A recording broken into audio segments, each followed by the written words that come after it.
Señor me los bendiga, hermanos. Una vez más es un placer estar en sus hogares a través de esta plataforma, y desde Centro Cristiano Sinaí le damos saludos de parte de sus pastores. Recíbanlos y queremos recordarles y que no se les olvide que estamos orando por ustedes, y sigamos también orando unos por otros para que esto que está ocurriendo pase pronto. Y aunque sabemos que el Señor tiene control de todas las cosas, queremos que la iglesia una vez se sienta esa sensación de que está llena.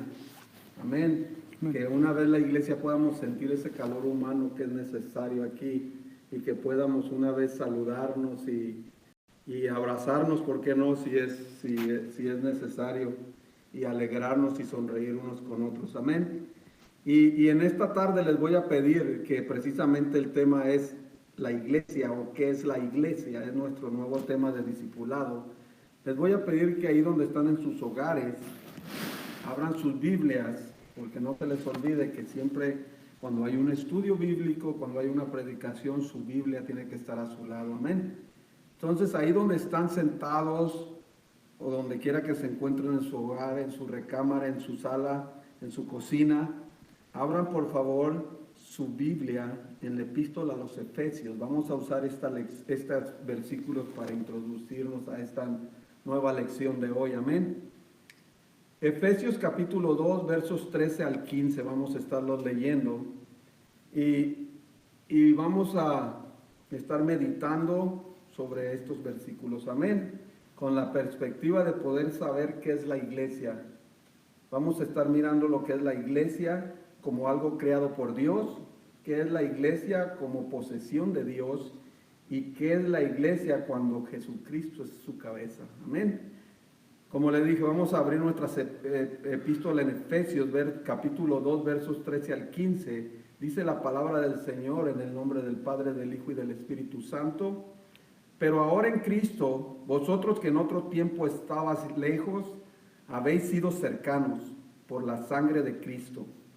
Porque Él es vuestra paz, que de ambos pueblos hizo uno, derribando la pared intermedia de separación, aboliendo en sus carnes las enemistades, la ley de los mandamientos expresados en ordenanzas, para crear en sí mismo de los dos un solo y nuevo hombre, haciendo la paz. Padre Santo, te damos gracias en esta tarde, Señor, por la oportunidad que nos das de exponer tu palabra, Señor. Padre Santo, que tu palabra llegue a cada uno de esos hogares, Señor, que en estos momentos están conectándose con nosotros a través de esta plataforma, Señor, y que tu palabra edifique, Señor, y que tu palabra, Señor, sea la que nos enseñe, Señor, y que nos muestre, Señor, qué es lo que quieres de nosotros, Señor. Queremos saber de tu palabra, Señor. Guíanos, Señor, a través de esta lección, Señor. Guíanos a través de este discipulado, Señor, para que podamos servirte, Señor, aún mejor, Señor, y más. En el nombre de Jesús oramos y te damos gracias, Señor. Amén. Gloria a tu nombre, Señor. Como les decía antes, hermanos, la lección de hoy es el hecho de ser miembro de una iglesia. No sé cuántos años ha sido usted miembro de una iglesia. Yo mismo creo que he sido miembro de Centro Cristiano Sinaí algunos 8 o 9 años, pero ya antes, desde mi conversión, he sido miembro de otra iglesia a la cual pertenecía como 12 años. Pero el punto aquí es este: no importa los años que tengamos en la iglesia o en la institución a la que usted ha pertenecido, es necesario que cada creyente sepa lo que es la iglesia exactamente. Es necesario que cada oyente, hermano, tú que estás en tu casa, entendamos lo que es la iglesia, lo que es la iglesia para Dios y lo que es la iglesia para el mundo. Amén. Y también lo que es la iglesia, ¿por qué no para nosotros mismos? Amén. Ahora, vamos a ver 3 puntos en esta lección. Vamos a ver el primer punto: en la iglesia es algo creado por Dios. El segundo punto será: la iglesia es posesión de Dios. Y el tercer punto sería: la iglesia que tiene una cabeza divina, que es Cristo. Amén. Entonces, la iglesia es nacida de Dios y no hecha de hombre alguno. Ese sería mi primer punto. desde el versículo 13, Pablo empieza a prepararnos para esto. Versículo 13 dice así, vamos a repetir este verso, mi hermano. Pero ahora en Cristo, vosotros que en otro tiempo estabais lejos, habéis sido cercanos por la sangre de Cristo. Amén. Aquí el apóstol Pablo le dice a los efesios, hubo un tiempo en que tú no estabas cerca de Dios. Hubo un tiempo en que tú no estabas ni siquiera intentando acercarte a Dios. Pero por medio de la sangre de Cristo hemos sido cercanos. Podemos entender que ser acercado o ser cercano significa ser atraído a, o ser reunido con, o reconciliado con. En otras palabras, fuimos nosotros atraídos a Jesucristo por su misericordia. Fuimos reunidos con Él. Amén. No es algo que nosotros hicimos por nuestra propia voluntad o por nuestras buenas obras. Él mismo, a través de su sacrificio, nos acercó a Dios. A través de su sacrificio fue ese puente que nos trajo a reunirnos con Dios y nos acercó más. Acerca de sido cercanos, vamos a entender un poco más conforme este punto se desarrolla. El versículo 12, si nos vamos poquito más para atrás, nos aclara que en otro tiempo estábamos lejos de la ciudadanía de Israel. O sea, lejos de ser pueblo de Dios. La palabra dice en Juan 1:11, dice que a lo suyo vino y los suyos no le recibieron. Pero dice, pero a aquellos que creen en Él, aquellos que le recibieron, les dio la potestad de ser llamados hijos de Dios. O en otras palabras, les dio la potestad de ser pueblo de Dios. La iglesia es nacida de Dios y no hecha por hombre alguno. Ese es el punto que estamos tratando. Ahora en Cristo Jesús, por su sangre, hemos sido acercados al Señor. En otras palabras, la sangre de Cristo obra para quitar en medio nuestro estado pecaminoso. Aquello que obstruía, aquello que no nos dejaba llegar al Señor, ha sido removido por Jesucristo. Él demolió todos los obstáculos, todo aquello que nos impedía llegar a Dios por nuestra pecaminosidad, ha sido removida, ha sido borrada, ha sido quitada. Nuestro pasado está olvidado. Ahora podemos acercarnos al trono de su gracia confiadamente, dice la palabra. La sangre de Cristo es una referencia de la muerte de Jesús en la cruz. Así como dice, hemos sido cercados por la sangre de Cristo. Solamente a través de la cruz ha sido posible que el gentil, y no solo el gentil, también el judío, sean salvos. Porque el Señor Jesucristo vino a morir por el mundo, aún por el pueblo judío. Entonces aquí empezamos a darnos cuenta, mi hermano, cómo Dios ha preparado una nueva comunidad espiritual y santa en Cristo. O sea, es su iglesia. Amén. Entonces, vamos haciendo esto un poco más serio. El Efesios 2:14 dice, porque Él es nuestra paz, que de ambos pueblos hizo uno, derribando la pared intermedia de separación. Para el judío, mi hermano, el hecho de convivir con un gentil era algo totalmente inconcebible. Pero aquí dice la palabra que ese pueblo de Dios fue unificado con Cristo, o Cristo unificó a los dos pueblos, el gentil y el judío, en uno solo. Cristo derribó la barrera de la división. Dice el Efesios 2:14, derribando la pared intermedia de separación. En este verso, precisamente en esta porción, tal vez Pablo haya tenido en mente la pared que separaba los atrios en el templo.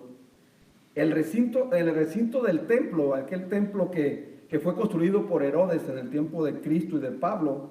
En este verso es posible que Pablo haya tenido en mente la pared que separaba los atrios en el área del templo de Jerusalén. El recinto del templo consistía en 3 patios. Se decía que el patio exterior era el patio para los gentiles. Después había otro atrio o patio, que era el patio de las mujeres. Y después el patio para los judíos. Y más adelante estaban los sacerdotes y el lugar santo. En medio de entre los gentiles y el patio de las mujeres había una gran pared de división. Y en esa misma pared había algunos letreros, se dice, o avisos de advertencia, donde se le avisaba a todo gentil que no podía traspasar esa pared o podían darle muerte.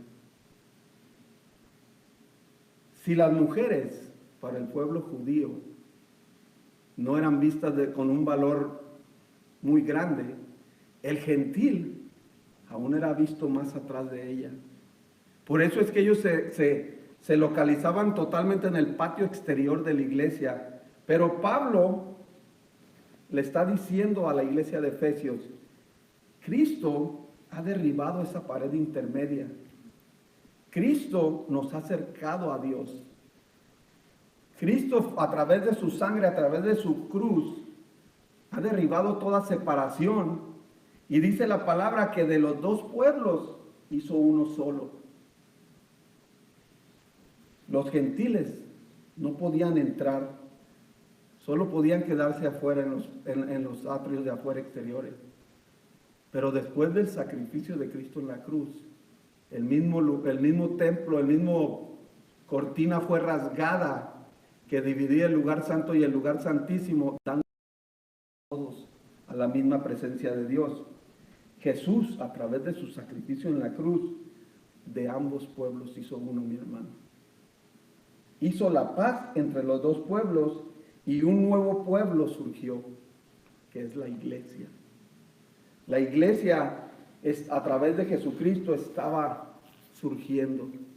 ¿Sabe? Algunos comentaristas, sin salirme mucho de tema, algunos comentaristas dicen que cuando Cristo fue traspasado con aquella lanza en el costado por aquel soldado y que sangre y agua salió de su costado, algunos comentaristas dicen que literalmente Jesucristo estaba dando a nacer a la iglesia, que así como la fuente de una madre se rompe para dar y sale sangre y agua del vientre de la madre para dar nacer a su hijo, así la iglesia estaba naciendo en ese momento del costado de Jesucristo. La sangre y agua salía y la iglesia estaba naciendo. Él estaba derribando toda pared de separación. Estaba haciendo de dos pueblos uno solo. Gloria a tu nombre. Ahora en el versículo 16 dice, y mediante la cruz reconciliar a ambos en un solo cuerpo, dice el versículo 16. Ambos, aquí se refiere a judíos y gentiles, a ambos pueblos. Un solo cuerpo se refiere a la iglesia. Pablo, tanto en Efesios como en Corintios, hace mención a la iglesia como el cuerpo de Cristo. Pero en Efesios 1, 22, segunda parte del 22 y 23, dice así la palabra, y lo dio por cabeza sobre todas las cosas a la iglesia, la cual es su cuerpo, la plenitud de aquel que lo llena todo. Gloria a Dios. Un solo cuerpo a ambos lo reconcilió a ambos en un solo cuerpo. De esta manera creó una nueva comunidad que es la iglesia. Y esa es la iglesia que hoy existe. Ahora vemos la diversidad de nacionalidades que formamos una iglesia, pero dice el Señor que Él formó una, derribó toda pared que nos dividía, derribó toda cultura y estamos siendo ahora miembros de una iglesia, un solo pueblo. Ahora, si entendemos que Jesucristo, a través de su sangre, a través de su sacrificio, de dos pueblos hizo uno para darle entrada en el tiempo a la iglesia, ahora tenemos que entender que la iglesia es posesión divina. Vamos a entrar a nuestro segundo punto. La iglesia es un pueblo adquirido por Dios totalmente. Dice en Primera de Pedro capítulo 2 verso 9, mas vosotros sois linaje escogido, real sacerdocio, nación santa, pueblo adquirido por Dios. La iglesia es un pueblo adquirido por Dios. La iglesia es de posesión divina. En este versículo quiero hacer notar una serie de frases que usa Pedro, o una serie de funciones que le da Pedro a la iglesia o a nosotros que nos llamamos cristianos, como raza escogida, sacerdocio regio, pueblo consagrado por Dios y nación que es posesión únicamente de Dios. Quiero hacer notar que cada una de estas frases son exclusivas del pueblo de Israel. Y viniendo de Pedro, es increíble lo que el Espíritu Santo hace en el hombre. En el libro de los Hechos vemos cómo Pedro tenía problemas con juntarse con gentiles. El Señor le dio una visión a través de aquel lienzo que llegaba al cielo y bajaban aquellos alimentos o animales y les decía: mata y come. Pedro tenía un problema con los gentiles en el fondo de su corazón. Pero ahora Pedro, en su carta a la iglesia, le está diciendo que es raza escogida, nación santa, pueblo adquirido por Dios. Cada uno de estos nombres que Pedro le está dando a la iglesia de su tiempo fueron dados al pueblo de Israel anteriormente. Entonces vemos aquí que la iglesia es posesión divina. En este versículo Pedro pasa a decir que la iglesia es un pueblo adquirido por Dios. Ese es en el punto que me quiero enfocar un poco. Es decir, que pertenece exclusivamente a Él. No pertenece a nadie más, no pertenece ni a los pastores, la iglesia no pertenece a los líderes, ni a aquel hermano que viene todos los días a la iglesia y no falla. La iglesia pertenece exclusivamente a Dios, porque Él la adquirió. Le pertenece a Él el precio de compra que Él pagó, o la moneda de cambio que Él usó fue su sangre. Y eso es muy valioso, mi hermano. El libro de los Hechos, capítulo 20, verso 28, mi hermano, nos dice: por tanto, mirad por vosotros y por todo el rebaño en que el Espíritu Santo os ha puesto por obispos, para apacentar la iglesia del Señor, la cual Él ganó por su propia sangre. Cuando usted va a alguna tienda, a un departamento, tienda de departamentos, y usted paga por algo, esa prenda, ese artículo que usted compró pasa a ser posesión suya, exclusivamente suya, porque usted la pagó. Es lo mismo con la iglesia. Jesucristo, Él la ganó con su propia sangre, dice la palabra. Entonces entendemos que la iglesia es posesión de Él. La iglesia pertenece a Jesucristo totalmente. Nosotros somos posesión de Dios. Su pueblo es muy especial, porque Él pagó por cada uno de nosotros. Amén. Él va a proveer para su iglesia, Él va a proteger a su iglesia y nos hará sentir seguros en nuestra iglesia. Amén. Eso es lo que hace Jesucristo por su iglesia. La iglesia, hermanos, es posesión divina. Le pertenece solamente a Cristo, porque Él pagó por ella. Amén. Este sería el segundo punto. Ahora, el tercer punto es: la iglesia es el cuerpo de Cristo. La iglesia tiene una cabeza divina y todos lo sabemos, que es Cristo Jesús. Amén. Una iglesia es una asamblea o es una reunión de creyentes en el Señor, que la mayoría o normalmente todos viven en una localidad. Nuestra iglesia local, la mayoría de los miembros tal vez vivirán en un perímetro de 10 millas alrededor de la iglesia. Eso es característico de una iglesia. Amén. Y se reúnen estas personas, esta asamblea, estos creyentes, se reúnen en la iglesia para la adoración del Señor, se reúnen en la iglesia para la alabanza, para orar, se reúnen para la comunión entre hermanos, para el dar testimonio unos a otros en lo que Jesucristo ha hecho en nuestras vidas y para la enseñanza de la palabra del Señor, que es muy importante. Amén. Pablo nombra a la iglesia el cuerpo de Cristo. Parece ser que esta es una de las expresiones favoritas de Pablo cuando se refiere a la iglesia. Quiere compararla frecuentemente a la iglesia con las partes del cuerpo humano, con sus relaciones mutuas, con sus relaciones personales. ¿Sabe? Una de las características del cuerpo humano es que el cuerpo humano tiene sus partes tan diferentes, pero todas están unidas tan perfectamente. Eso es característico de la iglesia.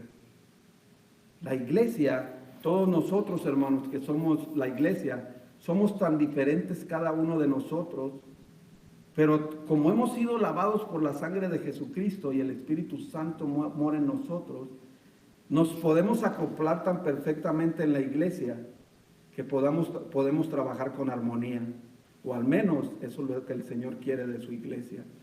El Señor sabe que somos diferentes, porque déjeme decirle, una nariz no se parece a nada en una mano, o una mano no se parece a nada en un pie, pero estamos unidos en un solo cuerpo y cada uno hace su función respectiva.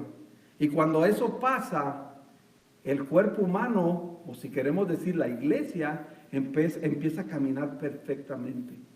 Aunque todas las partes del cuerpo humano son diferentes, cuando cada parte hace su función, el cuerpo trabaja a la perfección. Así es en la iglesia. Cada uno de los ministerios tiene que hacer su función a veces para que la iglesia camine a la perfección, para que el Señor se agrade de nosotros. Amén. A través de ella, de la iglesia, se dice que Cristo anda por el mundo. A través de la iglesia, Cristo va anunciando el reino de Dios. A través de la iglesia, hay testimonio de que está sanando enfermos. Y a través de la iglesia, liberta al cautivo. A través de la iglesia, trae salvación al perdido. Amén. Esa es la función de la iglesia. Cristo dijo, como mi Padre me envió, yo también os envío. Hablándole a la iglesia. Ahora Él nos habla a nosotros. El que recibe o el que lo recibe a ustedes, me recibe también a mí, dice el Señor. Jesucristo es la cabeza de la iglesia. Amén. Ahora, un último aspecto que integra también la imagen del cuerpo de Cristo es la relación entre el cuerpo y Jesucristo, que es su cabeza. Dice en Efesios 5:23, porque el marido es cabeza de la mujer, así como Cristo es cabeza de la iglesia, la cual es su cuerpo y Él es su Salvador. Jesucristo es cabeza de su iglesia y su iglesia es su cuerpo. Amén. Por ser la cabeza del cuerpo, Cristo es la fuente y el sostenimiento de la vida de la iglesia. ¿Alguna vez ha visto un cuerpo sin cabeza caminando por ahí? ¿Alguna vez ha visto que ese cuerpo pueda saltar y aún bailar sin tener cabeza? ¿O alguna vez has sabido de alguien que sufra muerte cerebral, lo cual provoca que el cuerpo no pueda hacer ninguna de sus funciones? Eso es lo que ocurre exactamente cuando una iglesia deja a Cristo en un lado y quiere hacer sus propias decisiones. Cuando Cristo es la cabeza de la iglesia, esa cabeza o ese cuerpo, camina perfectamente como Cristo quiere que camine. Cuando la cabeza está guiando el cuerpo, todo está en armonía. Cuando el cuerpo quiere tomar el lugar de la cabeza, empieza el caos. Como les decía antes, mi hermano, cuando cada una parte del cuerpo hace su función, y créame, la función del cuerpo es obedecer lo que la cabeza manda. La función del cuerpo es recibir cada orden que manda la cabeza para hacer cada movimiento que la cabeza quiere a la perfección. Amén. La iglesia es literalmente las manos de Cristo para hacer la obra de Cristo. La iglesia es literalmente los pies de Cristo para ir a todas partes donde Cristo quiere que tú vayas. Y la iglesia es literalmente también la voz de Cristo para proclamar el evangelio para proclamar los días buenos, para proclamar la salvación del Señor. Ese es el principal papel de la iglesia. La iglesia tiene una gran comisión, que es llevar el evangelio a todo el mundo. Esto, hermanos, decir que nosotros hacemos el trabajo de Cristo en la tierra, es algo excitante, diría yo. Es algo alucinante. Quiere decir que el plan de Dios trabaja si la iglesia está unido con Él. Quiere decir que el plan de Dios va a funcionar mientras la iglesia se deje dirigir por su cabeza, por Jesucristo. Amén. Ahora, hay una leyenda antigua, que de hecho la leí en uno de los libros auxiliares, en la cual se dice que Jesucristo subió al cielo y llevaba obviamente las cicatrices de su calvario, las cicatrices de su pasión. Llevaba sus manos marcadas y su cuerpo lacerado. Y cuando llegó allá, los ángeles estaban hablando con él.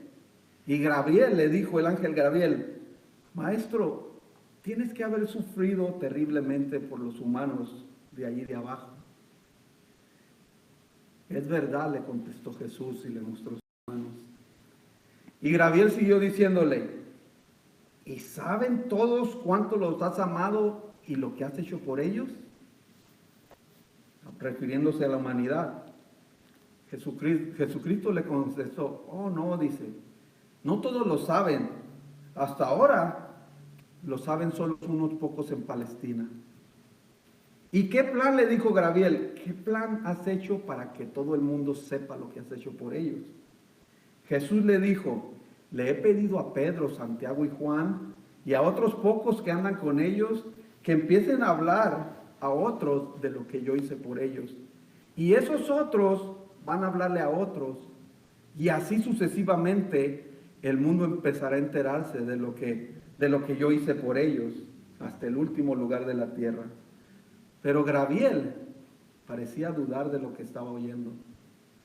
Gabriel, que conocía cómo los humanos o cómo el hombre somos poco de fiar, le dijo: pero si Pedro, Santiago y Juan se olvidan, y los que vienen atrás de ellos se olvidan, y los humanos del siglo XXI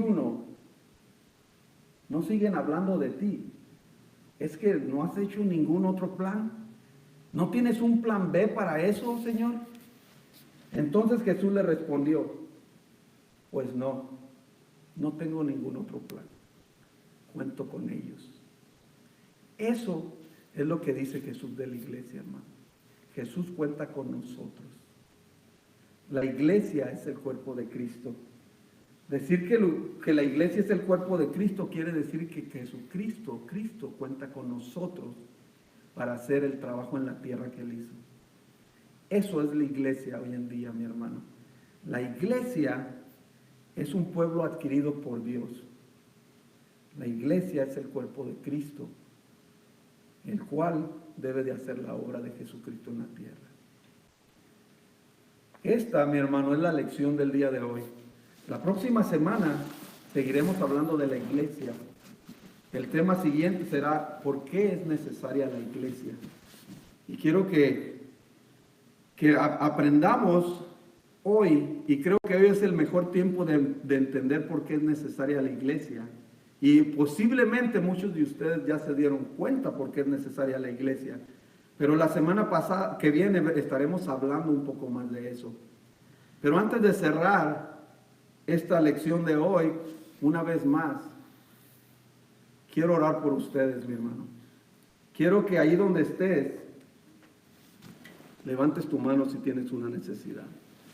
Si eres hermano de Centro Cristiano Sinaí, Ruby Dukes, Redlands, Sinaí Worship Center, o si eres un amigo que solamente nos está visitando a través de esta plataforma, o que casualmente abriste esta plataforma y te encontraste con este estudio, si tienes una necesidad, levanta tu mano. Este es el momento. El Señor Jesucristo quiere responder a esa necesidad el día de hoy. El Señor Jesucristo quiere mostrarte que Él te ama, que lo que hizo en la cruz fue por ti. Amén. Vamos a levantar nuestras manos en señal de esa necesidad y vamos a estar orando por cada necesidad. Amén. Padre Santo, en el nombre de Jesús, Señor, estamos ante ti, Señor. Y mira, Señor, tú estás en todos lados. Tu palabra dice que uno de tus atributos es que tú puedes estar en cada hogar al mismo tiempo, Señor. Porque tú eres omnipresente, Señor. Tú puedes estar en todo lugar, Señor. Tú nos ves, Señor. No hay nada que se oculte, Señor, de ti. Y tú estás viendo cada una de esas manos levantadas, Señor, que por fe, Señor, las han levantado porque saben, Señor, que tú estás escuchando esta oración, Señor. Cualquiera que sea la necesidad, Señor, de mis hermanos, cualquiera que sea, tú la sabes, tú la conoces, Señor. Sé tú contestándola, Señor. Padre Santo, que cuando vuelvamos una vez más a reunirnos, Señor, que vuelvamos a sonreír juntos, Señor, podamos testificar, Señor, que tú contestaste esa petición, que tú sanaste a aquel hermano, que tú supliste esa necesidad, Señor, que tú estabas con nosotros en todo tiempo, Señor. Señor, sabemos y creemos y conocemos, Señor, que tú nunca nos dejas solos, Señor. Gracias te damos, Señor, porque contestas cada oración, Señor. Y aquel amigo, Señor, aquella persona que no te conoce, pero aún así, Señor, levantó su mano. Por esa necesidad que él tiene, Señor, pido, Señor, que muestres, Señor, de tu amor, de tu poder y de tu misericordia, Señor. Y que esta persona algún día pueda visitarnos o pueda hablar por teléfono con nosotros y testificarnos que el Señor es poderoso, que nuestro Dios es un Dios que sana, que liberta, un Dios que limpia, un Dios que suple, Señor. Gracias te damos, Señor. En el nombre de Jesús oramos, Señor, y así también nos despedimos, Señor. Y esperamos, Señor, que mis hermanos una vez más sintonicen la próxima semana, Señor. Bendice, Señor, su semana de trabajo, aquellos que están trabajando. Cuídalos, Señor. Protégelos, Señor. Señor, danos, Señor, esa confianza y esa fortaleza que necesitamos, Señor. En el nombre de Jesús oramos. Amén. Gracias, Señor.